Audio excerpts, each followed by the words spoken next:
Assalamualaikum warahmatullahi wabarakatuh. Salam pencerahan. Apa kabarnya pemirsa TVmu dimanapun Anda berada? Senang sekali saya Irmalia Septiana dapat hadir kembali menjumpai Anda dalam berita dan analisa. Nah pemirsa, seperti biasa sejumlah informasi cerdas mencerahkan akan kami hadirkan untuk Anda selama 30 menit ke depan. Untuk itu ikutilah berita dan analisa selengkapnya.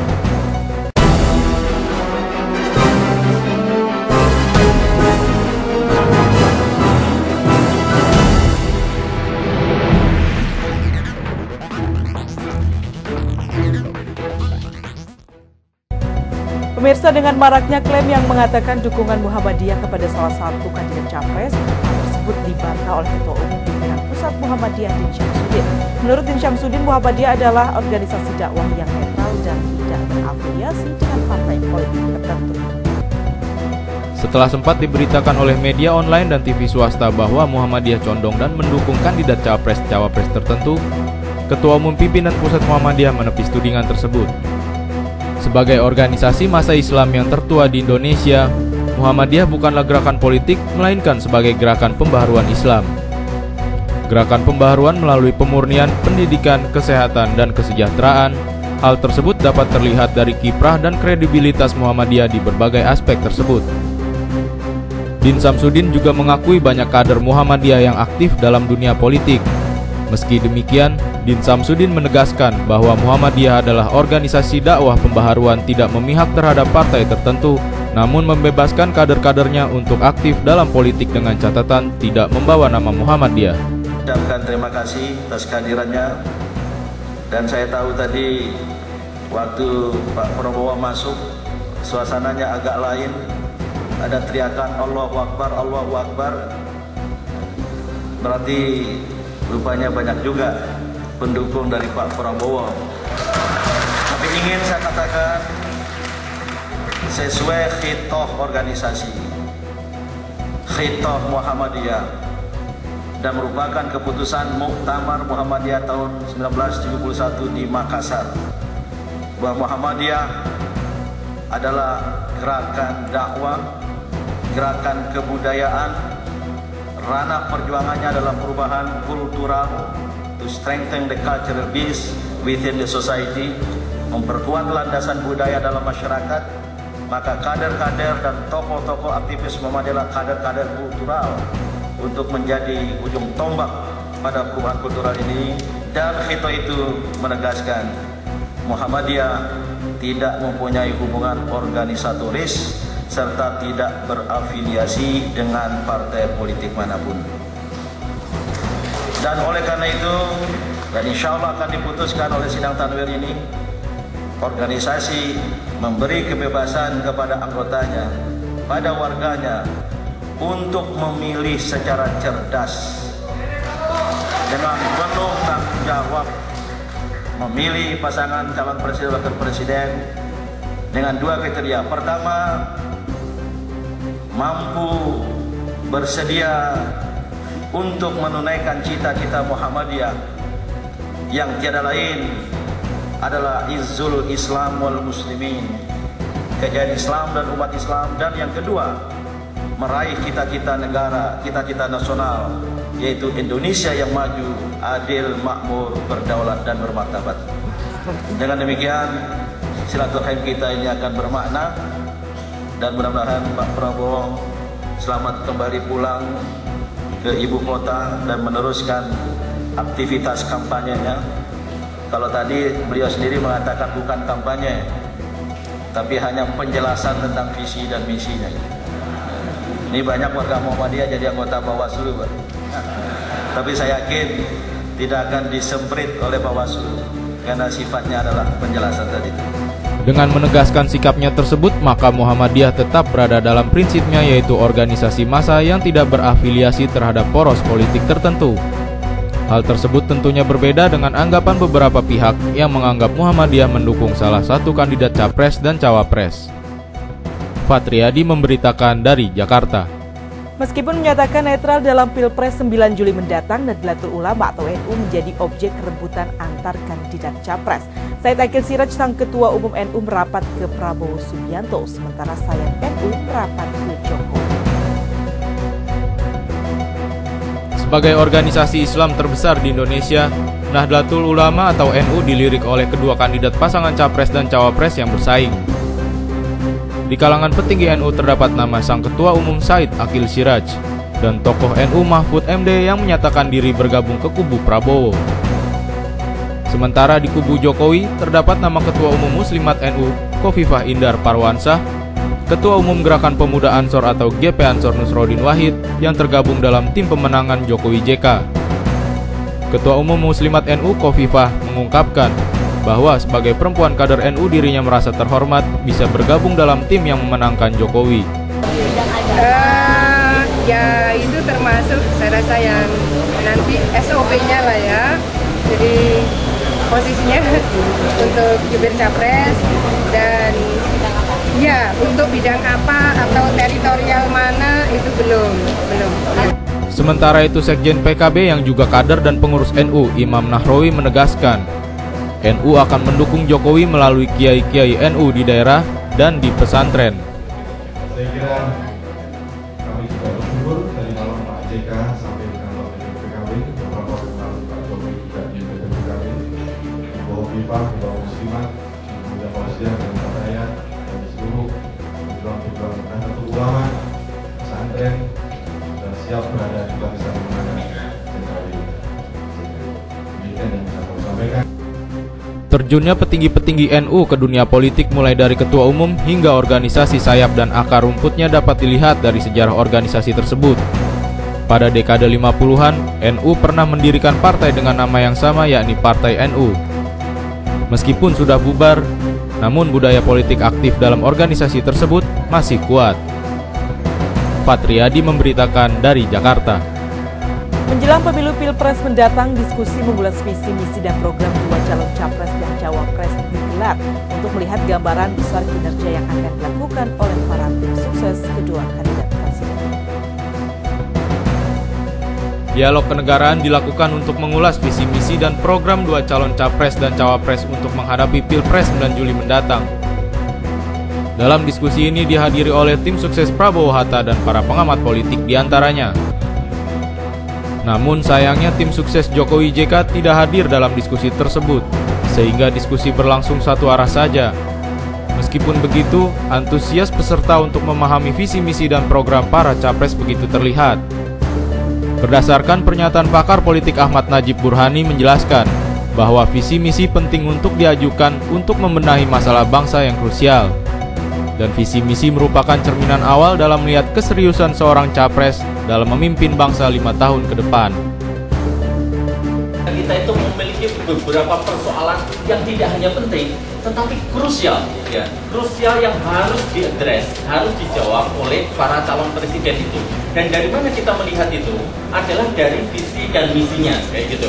Nah, ke arah mana negara ini akan dibawa itu paling tidak akan tercetus di dalam tulisan yang disampaikan kepada KPU. Apapun visi misi capres sudah seharusnya dapat direalisasikan dalam bentuk tindakan yang konkret. Arina Nurrohmah, Eko Bayu Rianto memberitakan dari Jakarta. Pimpinan wilayah Muhammadiyah Jawa Tengah menggelar perhelatan tablik akbar dalam memperingati Hari Bermuhammadiyah sebagai kegiatan rutin 5 tahunan dari pimpinan wilayah persyarikatan tersebut. Puluhan ribu massa dari berbagai lapisan organisasi otonom Muhammadiyah nampak memadati gelanggang olahraga Manahan, Surakarta, Jawa Tengah. Puluhan ribu massa ini merupakan kader dan anggota Persyarikatan Muhammadiyah yang berasal dari seluruh pimpinan daerah Muhammadiyah yang berada di wilayah Jawa Tengah. Berkumpulnya para kader persyarikatan ini tidak lain adalah dalam rangka memperingati Hari Bermuhammadiyah yang merupakan program 5 tahunan pimpinan wilayah persyarikatan yang berada di Jawa Tengah. Kegiatan tablik akbar yang berlangsung di Stadion Manahan ini langsung dipimpin oleh Ketua Umum Pimpinan Pusat Muhammadiyah Din Samsudin.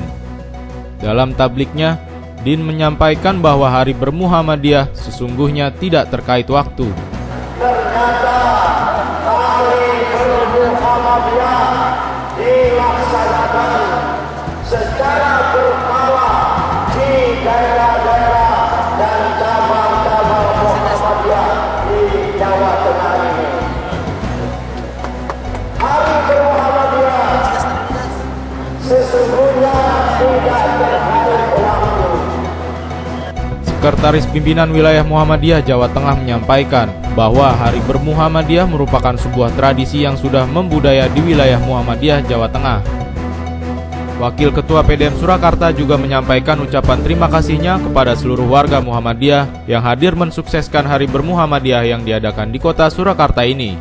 Warga Muhammadiyah se-Jawa Tengah yang telah bisa hadir di Solo ini dalam rangka untuk tablik kabar Hari Bermuhammadiyah, dalam rangka untuk sukses muktamar yang akan datang, yang tentunya telah diformat dengan berbagai kegiatan, yang adalah Milad Aisyah dan juga pembukaan muktamar IMM dan juga rakor laismu yang ada. Dengan suksesnya tablik akbar Hari Bermuhammadiyah yang dihadiri puluhan ribu warga persyarikatan ini, diharapkan juga diikuti oleh seluruh pimpinan wilayah Muhammadiyah Indonesia sebagai sarana konsolidasi dan penguatan kader-kader persyarikatan. Iksan Marsha dan Mas Agung Ramantio memberitakan dari Surakarta.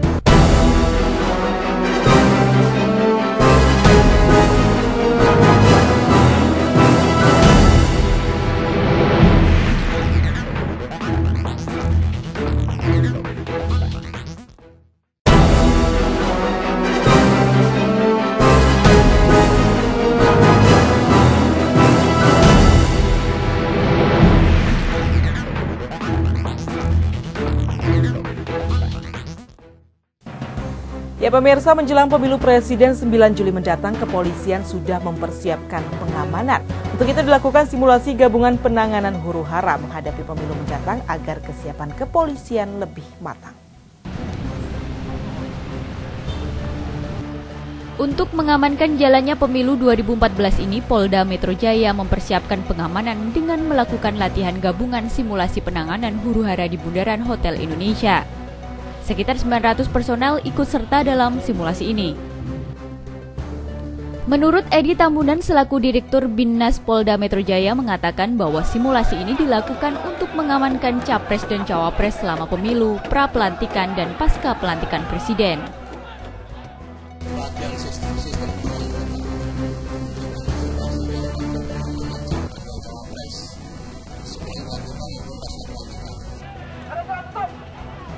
Simulasi akan dilakukan oleh 32.000 personel dari semua jajaran di Mahkamah Konstitusi dan KPU.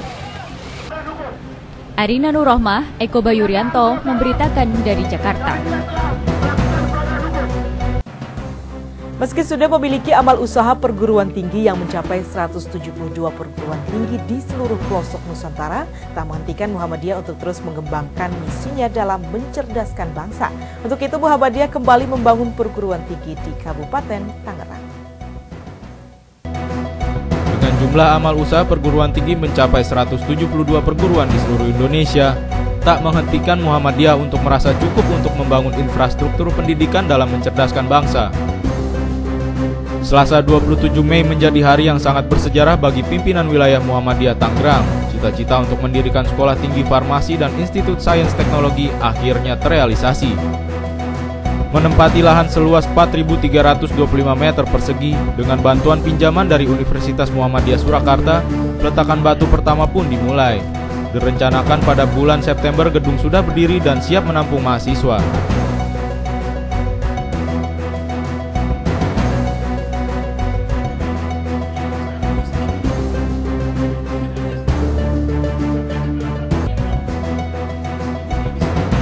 Ketua Sekolah Tinggi Farmasi Muhammadiyah Cikupa, Endang Sunaryanti mengungkapkan bahwa pembangunan tersebut adalah sebuah perjalanan yang panjang.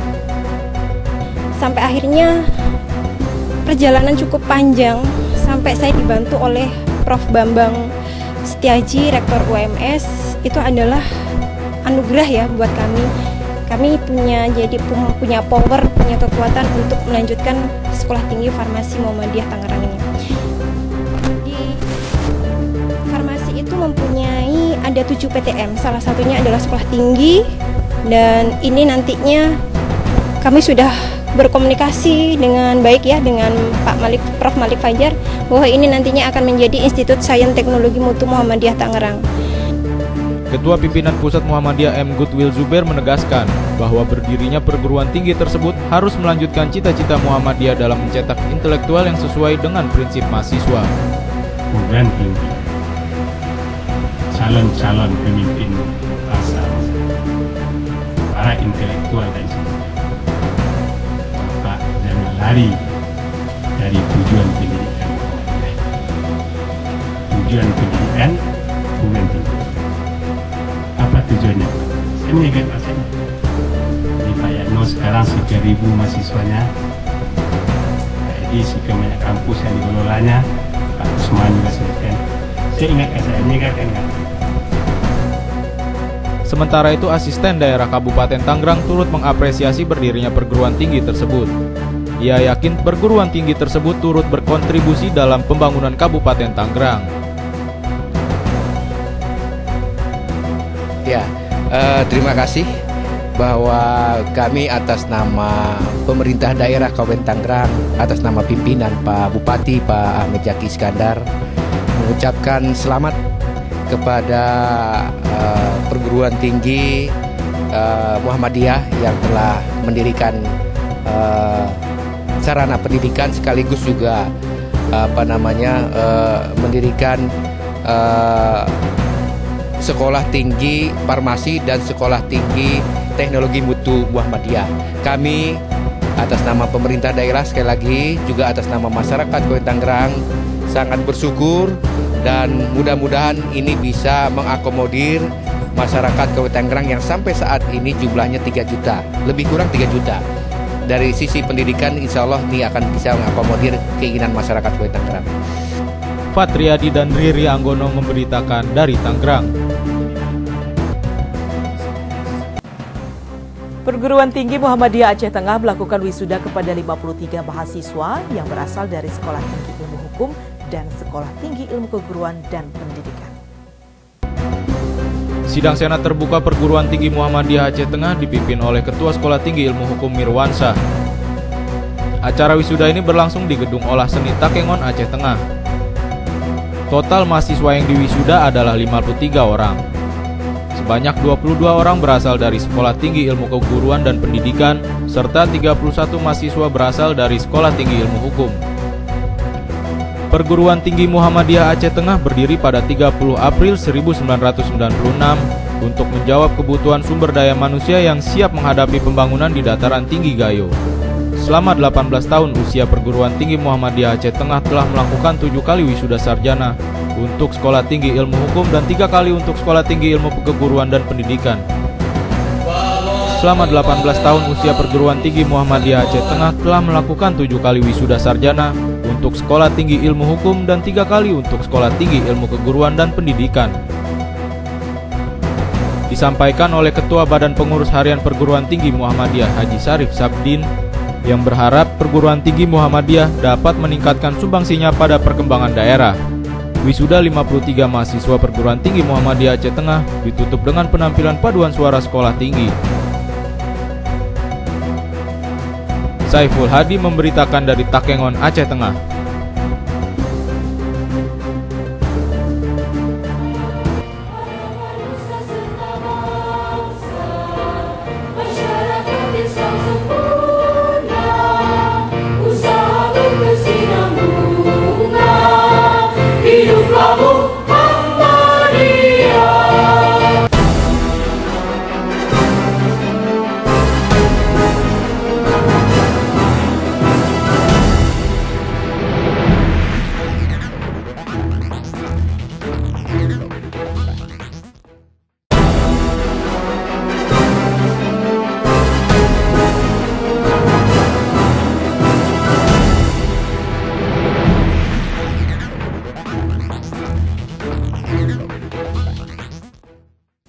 Ya, terima kasih pemirsa, Anda masih bersama kami dalam Berita dan Analisa. Pemirsa, berbicara mengenai perkembangan bisnis perbankan syariah memang belum bisa berkembang pesat. Padahal basis syariah yang mendasari operasinya menawarkan konsep kebersamaan secara adil dan transparan. Hal itu disebabkan karena masih ada beberapa persoalan yang menghambat bisnis perbankan syariah tersebut. Hingga saat ini bahkan aset industri perbankan syariah memiliki pangsa pasar masih di bawah 8%. Sebenarnya apa saja yang menjadi penghambat perkembangan perbankan syariah? Simak wawancara tim TVMU bersama Yudi Ahmad Faisal selaku pengamat ekonomi keuangan syariah. Dan berikut liputan selengkapnya untuk Anda. Oke, Assalamualaikum warahmatullahi wabarakatuh. Berbicara mengenai perbankan keuangan syariah di Indonesia, maka tidak terlepas dari tahun 92 ketika perbankan syariah pertama di Indonesia didirikan, itu Bank Muamalat Indonesia. Sekarang udah hampir 20 tahun perkembangan industri perbankan syariah, tetapi pangsa pasar yang diharapkan masih di luar dari ekspektasi pemerintah maupun industri. Kita masih berkisar di antara 5-6% gitu ya. Ada beberapa permasalahan yang perlu dicarikan solusinya. Pertama adalah ketersediaan sumber daya manusia. Perbankan syariah di Indonesia masih disupport oleh sumber daya manusia yang merupakan konversi dari perbankan konvensional, dan ini jelas permasalahan yang sangat perlu dipertimbangkan. Tetapi sekarang banyak institusi-institusi pendidikan di Indonesia yang sudah mendirikan program yang menawarkan perbankan keuangan syariah sebagai core competencies, baik di level D3 maupun level S3 gitu ya. Dan ini diharapkan dalam beberapa tahun mendatang akan meningkatkan kapasitas maupun kualitas dari sumber daya manusia yang bekerja di industri perbankan syariah. Nomor 2 adalah variasi dari produk. Yang namanya industri perbankan syariah itu harus mampu mengenali potensi pasar maupun ekspektasi dari pasar. Salah satu ciri khusus dari perbankan syariah adalah setiap produk yang diterbitkan itu harus mengikuti fatwa yang dikeluarkan oleh Dewan Syariah Nasional. Sehingga di sini tantangannya adalah bagaimana membuat fatwa-fatwa tersebut makin dinamis dan makin responsif terhadap permintaan instrumen-instrumen keuangan syariah oleh masyarakat. Dan yang ketiga adalah tentu saja political will dari pemerintah gitu ya. Jadi seperti kasus di Malaysia, sebenarnya pendekatannya adalah pendekatan top down. Jadi pemerintah melakukan konversi satu perbankan konvensional menjadi perbankan syariah sehingga asetnya langsung meroket. Di Indonesia kita, menurut saya pendekatannya itu pendekatan bottom up gitu ya. Jadi industri dan masyarakat yang meminta, sehingga tidak heran hampir 20 tahun lebih perjalanan perbankan syariah, pangsa pasarnya masih di bawah 5%. Karena baik pasar maupun masyarakat ini struggle untuk mengakses industri perbankan syariah. Kemudian nomor 3 tantangannya adalah aspek-aspek marketing gitu ya. Jadi label syariah itu tidak cukup gitu. Ada sebuah penelitian yang dilakukan oleh Bank Indonesia bahwa ternyata pangsa pasar perbankan syariah ini didominasi bukan pangsa pasar emosional. Artinya mereka yang concern dengan urusan-urusan syariah. Tetapi menurut penelitian ini banyak pangsa pasar Indonesia itu pangsa pasar rasional. Artinya mereka yang mengakses perbankan syariah itu bukan karena label syariahnya, tetapi karena kemudahan akses, ketersediaan ATM, atau bahkan pricing gitu ya, harga instrumen perbankan syariah dibanding dengan perbankan konvensional. Sekarang ada kesan di masyarakat bahwa instrumen-instrumen berbasis syariah ini sangat cenderung lebih mahal dibanding dengan perbankan konvensional. Dan ini tidak mengherankan karena skala ekonomi dari industri perbankan syariah ini masih sangat kecil dibandingkan dengan perbankan konvensional. Insya Allah mungkin dalam beberapa tahun mendatang, seiring dengan berkembangnya jumlah kantor bank syariah, berkembangnya aset perbankan syariah, maka pricing atau harga di perbankan syariah pun bisa menyamai atau bahkan lebih kecil dari perbankan konvensional. Dan tantangan lain dari perkembangan perbankan syariah adalah perundang-undangan gitu ya. Sebenarnya kita sudah punya undang-undang nomor kalau nggak salah nomor 8 tahun 2008, undang-undang tentang perbankan syariah.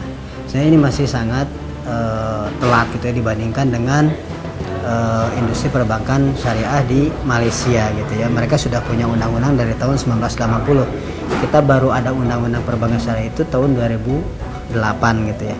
Tapi diharapkan infrastruktur legal formal sudah ada, kemudian nanti sumber daya manusianya sudah siap, kemudian dinamisme dan kompleksitas dari instrumen keuangan syariah sudah banyak juga. Diharapkan industri perbankan syariah dapat tumbuh dan berkembang di Indonesia seiring dengan berkembangnya pertumbuhan ekonomi di Indonesia. Ya pemirsa, tayangan tadi sekaligus menutup perjumpaan kita dalam berita dan analisa kali ini. Saksikan terus berita dan analisa hanya di TVmu. Saya Irmalia Septiana dan seluruh kru TVmu yang bertugas pamit undur diri dari hadapan Anda. Sampai jumpa, salam pencerahan dan wassalamualaikum warahmatullahi wabarakatuh.